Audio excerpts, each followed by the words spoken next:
കപ്പലിൽ ജോലി വാഗ്ദാനം ചെയ്ത് തട്ടിപ്പ്. പ്രതികളെ മഹാരാഷ്ട്രയിലെ മുംബൈയിലെ വിവിധ സ്ഥലങ്ങളിൽ നിന്ന് അറസ്റ്റ് ചെയ്ത് മട്ടാഞ്ചേരി പോലീസ്.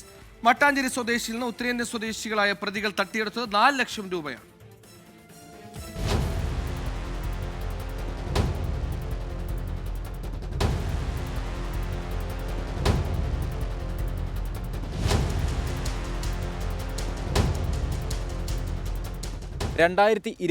ലായിരുന്നു വിദേശ കപ്പലിൽ ജോലി നൽകാമെന്ന് പറഞ്ഞ് പണം തട്ടിയത്. മട്ടാഞ്ചേരി സ്വദേശി ഷോൺ സേവ്യർ എന്ന യുവാവിനെയാണ് കബളിപ്പിച്ചത്. ഇന്റർവ്യൂ കഴിഞ്ഞ് മെഡിക്കൽ കഴിഞ്ഞ് എഗ്രിമെന്റ് കഴിഞ്ഞപ്പോൾ 2,05,000 രൂപ ഞങ്ങൾ കൊടുത്തു.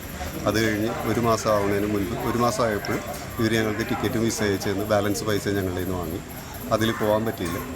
അപ്പോൾ തന്നെ നമുക്ക് അതൊരു ചീറ്റിംഗ് ആണെന്ന് മനസ്സിലായി. എനിക്കുണ്ടായിരുന്ന ഒരു ജോലി എനിക്ക് നഷ്ടപ്പെട്ടു. ഞങ്ങളുടെ കയ്യിലുണ്ടായിരുന്ന എല്ലാം നഷ്ടപ്പെട്ടു. ഞങ്ങൾക്ക് ഒന്നുമില്ലാത്ത അവസ്ഥയിലാണ് ഇപ്പോൾ നിൽക്കുന്നത്. കേസിൽ ഒരു സ്ത്രീയടക്കം 3 പേരെയാണ് മട്ടാഞ്ചേരി പോലീസ് അറസ്റ്റ് ചെയ്തത്. Mattancherry police station sub inspector Jimmy ജോസിന്റെയും അരുൺകുമാറിന്റെയും നേതൃത്വത്തിൽ മുംബൈയിലെത്തിയ അന്വേഷണ സംഘം മുംബൈയിലെ നവി മുംബൈ അടക്കമുള്ള സ്ഥലങ്ങളിൽ നിന്നാണ് പ്രതികളെ പിടികൂടിയത്. അമോൽ സുരേഷ് ബോർ, ഗണേഷ് നരസ്യ തലേപ്പള്ളി, മഹേകാമിൽ ഷെയ്ഖ് എന്നിവരാണ് പിടിയിലായത്.